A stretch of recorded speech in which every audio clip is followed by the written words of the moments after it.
first of all, everybody did a really great job. You guys got a ton of stuff thrown at you, and clearly you guys were listening, so kudos to you. And it seems like you get beat up a lot because we don't have time to tell you all the things you were doing right, and a lot of you did a lot of things right. You know, we're here to critique you and make you better. And clearly you've got a lot of technique that you worked on to hit some PRs.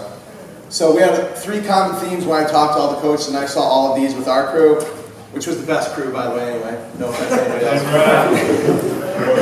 The recurring theme that Dave talked about, and I'm sure you can hear this, and it's going to carry over to everything, especially the bench, tightness. I know a lot of people in my crew are going to be MFing me tomorrow for tight back, tight glutes, tight hips, from using muscles they were not used to using with bench. You know, that the bench, when you learn to do it right, is a full body movement. It's a lot of leg drive, but the biggest thing, you got to start with tightness, and tightness comes from your setup. And you're going to get a good setup. My big thing is do a mental inventory. I start from my hands and I work my way down, grab that bar tight. I dig in nice and tight. A lot of you, you're trying to get tight up into your traps. You want to be tight into your lats. So you're squeezing someone's finger back there. Then I work my way down. I squeeze my glutes. My hips are tight, all the way down to my heels. That's my mental inventory. That's what I did every time I benched until it became second nature. Now, much like everything else, you're going to stay that tight through the entire lift. So a lot of people loosen up, a lot of people collapsing in the bottom. They thought they could generate some speed, heave in the bar, collapse. No, you want to stay that tight through the whole lift. My tightness is probably at a 9 on the descent.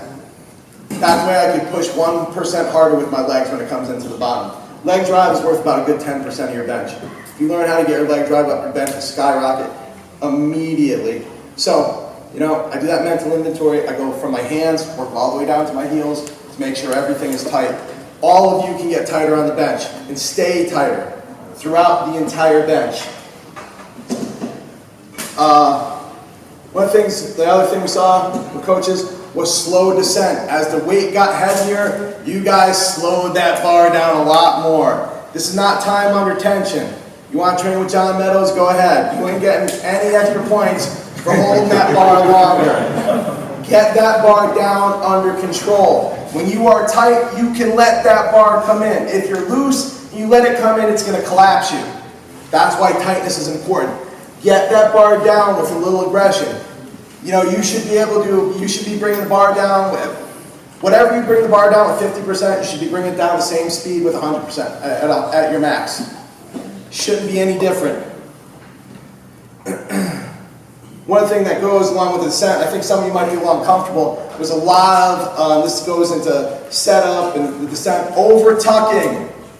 The quit benching has really ruined a lot of people saying, gotta tuck on the bench. We see a lot of people with their wrists behind their elbows. It's a horrible position to press from. You always want your wrists in line with your elbows.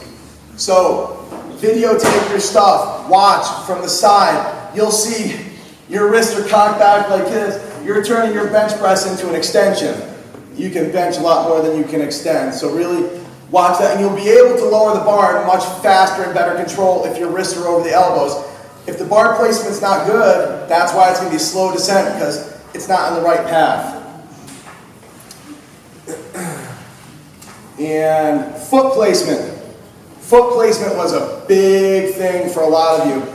And again, when I told my group, I showed them how I bench. Just because I bench that way doesn't mean you should bench that way. A lot of coaches talked about people, just because you can get your legs an inch behind your head under the bench doesn't mean you should. Arching is great, but if you're not getting maximal leg drive out of your setup, then you're not in a good position. You know, it's also okay to bench. Matt Rhodes was good. He was getting his best benches when his feet were out in front of him. Showed some of the guys from our crew. You don't have to be tucked all the way under to get good leg drive. You know, you can actually have your feet in front of you and try to push through your toes off the back of the bench. Foot placement is a big deal. So, we need to get a good setup. You need to be tight the whole way through the lift, from the top to the bottom. You don't want to be too slow. You want to be aggressive with the bar. And foot placement is really going to generate a lot of your leg drive. And that's what we saw. But tight, it's almost like what Dave said with squatting. Tightness will correct a lot of that. You get your tightness ready, you'll be able to bring the bar down in a good path, find out, be tight in your setup, and find out what best foot placement is for you. Now, I often say if you're going to change your foot placement up, I would give it usually 4 to 6 weeks. I would usually give it. You're never gonna generate perfect form in one session.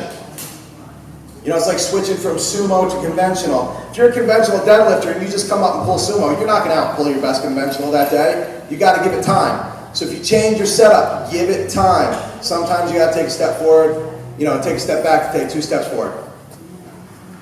All right, good job, everybody.